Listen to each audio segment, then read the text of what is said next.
Hey, I am Amelia and I'm 27 years old. I'm a housewife and my husband passed away about 3 months ago. Dealing with the grief and mourning was not easy for me. Well, for starters, just 2 weeks before Mark died, I found out he was having an affair. I met Mark at a job interview, but we were not for the same position since he was more experienced than me. Yes, there was quite a bit of an age gap of 7 years, but he came on to me and he had a way with words. He had always been charming. At only 22 years old, I was admittedly naive and he completely swayed me.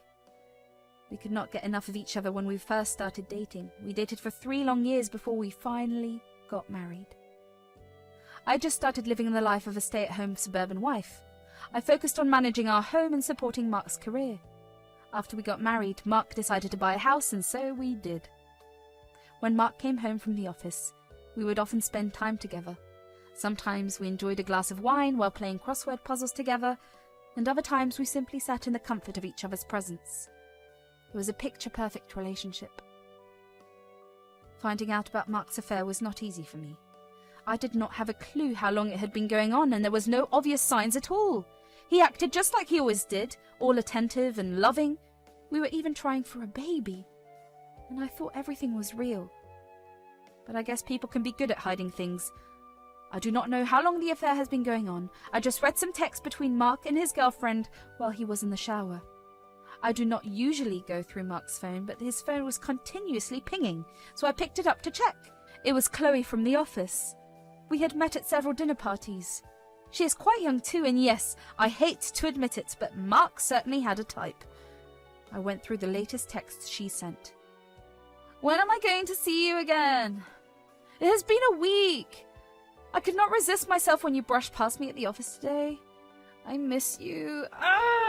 It's so annoying." I was in denial. I could not believe what I was seeing. I scrolled through their old messages.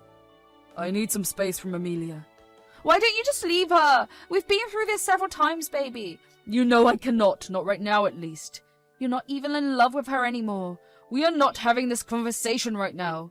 "Well, you know what we can do? We can take a little detour from that San Francisco office trip we're taking, baby." "You would not believe half the things I'm already seeing in my head."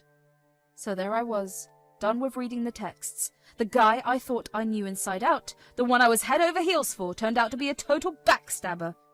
Wrap your head around this. Mark, the guy I married and trusted, went and had this stupid affair. It's like our flawless life was all smoke and mirrors, shattered by his dumb decisions. My feelings were all over the place. Confronting Mark was scary. Who knew where that would lead? I was scared he'd bail on me, and honestly, I still cared for him more than I was mad. So I kept it to myself. Picture this. Rain pouring down, and there's Mark, totally late. Naturally, my mind went into overdrive. Was he hanging out with Chloe again? I was sick of the guessing games. I just wanted a break from the whole mess, but nope. Life had other ideas. Out of nowhere, a call from the cops left me stunned. The words were unreal. I raced to the police station, and there it was. They wanted me to ID Mark's lifeless body. His car was a wreck from some accident. I was a mess. His parents arrived the next day, accompanied by his brother. Together we made arrangements for the funeral. I decided to let Mark's secret die with him. I did not want people to remember him for the mistake he made, so I kept silence, even though the pain ate at me from inside. A week later, the funeral took place. I was surrounded by our family and friends, and we gathered to say our final goodbyes to Mark. During the service, I was expected to say a few words about Mark. I froze and couldn't speak. It was Mark's brother Jake's turn next. So while Jake was giving his eulogy, my attention got snagged by a blonde chick wearing a short black dress. Something about her seemed oddly familiar, but I couldn't quite put my finger on it, so I squinted a bit, and then I realized it was Chloe, Mark's mistress. With a dress like that, she certainly was playing the part. The audacity of that woman made me choose not to make a scene. After the speech, I went up to her. "Hey there, Chloe Wright." "Oh, hello, Amelia. I'm so sorry we have to meet like this." "Yeah, it's a tragedy. How are you doing?" "I don't know how I feel right now."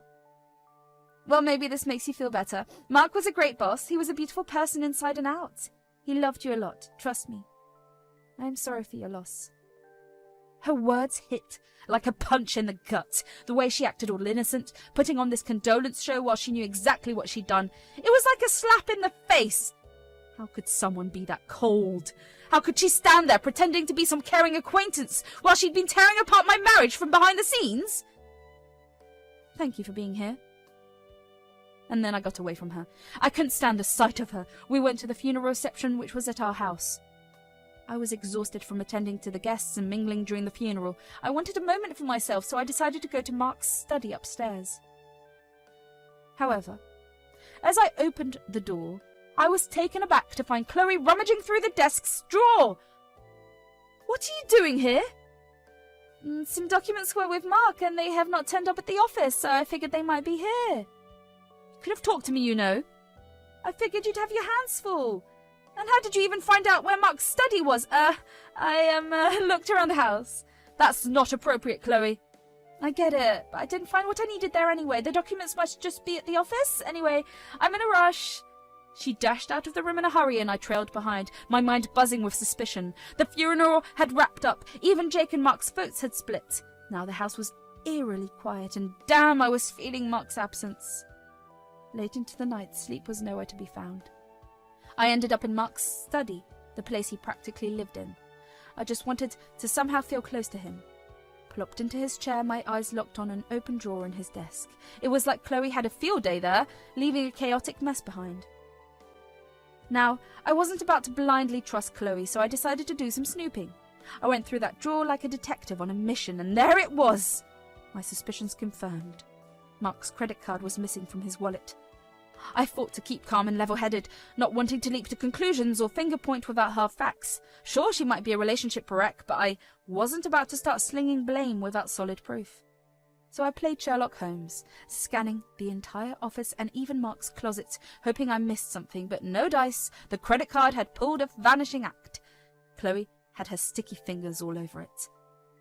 I hit a point where I was utterly adrift and helpless. The weight of Mark's affair, his sudden death, and Chloe's shady card swipe, it was all just too much. I needed to open up to someone trustworthy. That's when I turned to Lisa, a tight friend of mine. She'd been at the funeral too. The funny thing is, even though I met her through Mark, we clicked like crazy. Lisa was more than a buddy. She was a seasoned private investigator and a tad older than me. Smart as a whip, too. So when I let it all out, she had my back in a major way. And here's where it gets interesting. Lisa cooked up a genius plan. She suggested I pen a thank you note to Chloe. The whole game plan was to trick Chloe into thinking she was in the clear and that no one was onto her, especially after our awkward encounter in the study. So I got to write that thank you note. Dear Chloe, thank you for being at Mark's funeral. It meant a lot to see you there, supporting me during such a difficult time. Mark would have appreciated your presence as well. I wish you all the best. With warm regards, Amelia. I made sure the note was sent to her with some flowers. I went to the office to personally give it to her. She was caught off guard, but she played it cool and thanked me for it. She even suggested that we should go out for coffee someday. She had no idea what karma had in store for her. It was finally time to go all in and take Chloe down. Lisa and I were ready to go into full detective mode. For like 3 months straight, we hustled hard, gathering all the juicy details we needed to expose her. We started peeling back the layers of Chloe's shady past. So, Lisa and I started hitting up Chloe's old crew, her acquaintances, colleagues, and friends. We needed the tea, and we needed it discreetly. One day we met up with Olive, who went way back with Chloe from college. Hey there, I'm Lisa McCoy, a private investigator, and this is my client Amelia. Oh, hi! I haven't been in touch with Chloe for quite a while, but I'm more than willing to give you whatever information I can. Great! We've come across some signs of past fraud in her history. Actually, what was Chloe like back in college? Well, even though Chloe didn't have a steady job, she was living the high life, you know? She was the party queen, always with those fancy drinks in hand, and when it came to spending, it was like money was water for her, buying expensive gifts like it was nothing. How exactly did she manage to afford that kind of lifestyle without a stable job? Honestly, I never really knew. She was always hanging out with some pretty well-off folks, but I could never put my finger on where her money was coming from. Did she ever talk about any financial troubles or sketchy activities during that time? Not that I remember. She was more into showing off her designer clothes and hitting the hottest spots in town. I mean, we all wondered, but she played it off like she had some secret hustle. After speaking with another one of Chloe's colleagues, Lisa gave me a call to share the new information. Hey, Amelia, you won't believe what I just found. Spill it, Lisa. What's the latest scoop? I managed to track down another one of Chloe's colleagues, and let me tell you, it's insane. Don't keep me hanging. What did they say? Well, this colleague told me about Chloe's time at a previous job. Apparently, there were some rumblings about missing funds from the company's account. Seriously? Money's disappearing and Chloe is just happening to be around? Bingo. And while it wasn't solid proof, the suspicion spotlight was all over her. It seems like Chloe's got a talent for stirring up drama wherever she goes. Drama magnet, that's for sure. These accounts from former acquaintances and colleagues paint a troubling picture of Chloe's past. Lisa and I were building a case, and it was all coming together. We had these accounts from people who knew Chloe, and they were all raising some major red flags. Sure, we could not slap a criminal label on her just yet, but there was definitely a pattern to her behaviour. While there may not have been a concrete evidence of criminal activities, there was a consistent pattern of questionable behaviour. As Lisa and I continued our investigation into Chloe's criminal activities, we came across a lead that would take us down the road where we needed to go. During one of our interviews with a former colleague of Chloe's, we discovered a name that kept surfacing in their conversation. Mr. Duncan. According to the colleague, Mr. Duncan had been a respected and successful businessman who had suddenly fallen into financial ruin. He was known for his philanthropic endeavours and had helped numerous charitable organisations over the years. However, in recent times, he had become reclusive and had disappeared from the public eye. Lisa and I decided to look deeper into Mr. Duncan's financial history. As a private investigator, Lisa had access to various databases and resources that allowed us to track down information on him. Our investigation revealed a startling truth. Mr. Duncan had indeed been a victim of Chloe's fraudulent schemes. She had systematically embezzled funds from his account, leaving him in financial ruin and tarnishing his reputation. And just like that, we got what we needed to take Chloe down. I could not believe the audacity of this woman parading around as if she had done nothing wrong. I knew we had hit the final straw. It was time for the final takedown, but before Lisa and I went to the police to tell them about Chloe, I had so much anger filled inside of me that I never got a chance to confront Mark about the affair.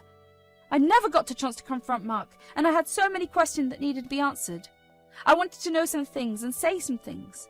Chloe became the target of my pent-up emotions. After enduring sleepless nights for 3 months and tirelessly tracking Chloe's history and friends on Facebook, I had bottled up so much inside me. I felt the need to face Chloe myself. I dropped by the office in the evening. I finally decided to take her up on that coffee date she suggested. Chloe was very surprised to see me. I asked her if she wanted to get a cup of coffee with me. She needed a bit of convincing, but she said yes. We took a seat and ordered 2 cappuccinos. As we sipped our cappuccinos, I could feel the tension rising. It was the calm before the storm, and I was ready to unleash all the feelings I had bottled up. She thought she could play games, but not with me. I had my chance, and I wasn't going to waste it. It was time to confront her about everything, spill all the tea, and let her know she couldn't mess with me and get away with it. So, Amelia, how have you been holding up? Chloe, tell me when it started. I need to know the truth. I don't know what you're talking about, Amelia. Yes, you do. Do not play dumb with me. I've seen the messages between you and Mark. What messages? Just talk. Look, Amelia, I never meant for any of this to happen. What do you mean you never meant for it to happen? You knew he was married. I know, I'm sorry. It's just that things got complicated and we couldn't help how we felt about each other. It's not all black and white. Unexpectedly? That is your excuse? You knew he was married. Chloe! Your apologies mean nothing now. You're not as innocent as you pretend to be. I know everything about you. What do you mean? Let us start from the beginning, shall we? You conveniently showed up at Mark's funeral. Do not tell me it was about sympathy. I knew you had ulterior motives. I just wanted to pay my respects. You've been at our house, haven't you? I bet Mark brought you here when I was not around. You must have known your way around the house. Perhaps it is known where Mark keeps his things. At the reception, you were snooping around Mark's study. What were you doing? Finding some documents? My foot, you were stealing his credit card. How can you accuse me of stealing Mark's credit card? I thought you were glad I was there to support you during such a difficult time. Because I made you think so, but I knew all along what you had done. You're just a bored housewife weaving all these stories in your head. None of it is true. You know what, Amelia? You are just delusional and paranoid. No wonder he was always tired from having to deal with a wife like you. How dare you say that? You have no idea what our marriage was like. Amelia, I can see you're upset, but you're letting your imagination run wild. Imagination? I wish it were just that, but it's all too real, Chloe. Oh, please. I know more about your marriage than you think. Mark was unhappy with you, and he found comfort in my arms. And you wanted to know how long we were together for? Well, 4 months, as far as I remember. Well, then you truly deserve what is coming for you. Mark is dead, and you are a screw-up. Do you want to wreck my life too? Yes, and I've reached out to the cops about the whole credit card mess, Chloe. They are on the case, and trust me, I'm dead set on laying your schemes bare. Oh, come on, what proof do you have? It is just your word against mine. Chloe, do not doubt what can happen. You figured you'd slide through, but guess what? I've done my homework and I know all about you. You can't just make things up. Chloe, I'm not making this up. You thought you could run this game without consequences, but you're about to get a taste of reality. The waitress got to our table to collect the bill. I slammed a $20 bill on the table and left. A few days later, I received the news from Lisa that after she reported Chloe to the police, they finally caught up with her and that she had been arrested for her crimes. The weight of relief washed over me, knowing that justice was finally being served. The court case that followed was both nerve-wracking and cathartic for me. I had to be there because she stole Mark's credit card. Seeing Chloe face the consequences of her actions was very satisfying, and it gave me a sense of closure that I could not find elsewhere. I still regret not confronting Mark while he was there. I miss him, and do not miss him at the same time. As for me, I live alone in our house now, and I thought it was about time I kick-started my career again. I've not told any of my friends or Mark's family about this because the case was very ugly and Mark is now gone. I do not want the people who loved him to remember him for something bad he did. Closure is different for everyone, and for me, it is not about peace. It's about getting that sweet revenge I felt she deserved. Revenge is a dish best served cold, and let me tell you, Chloe has a freezer full of it. That girl messed with the wrong person, and now she is paying the price.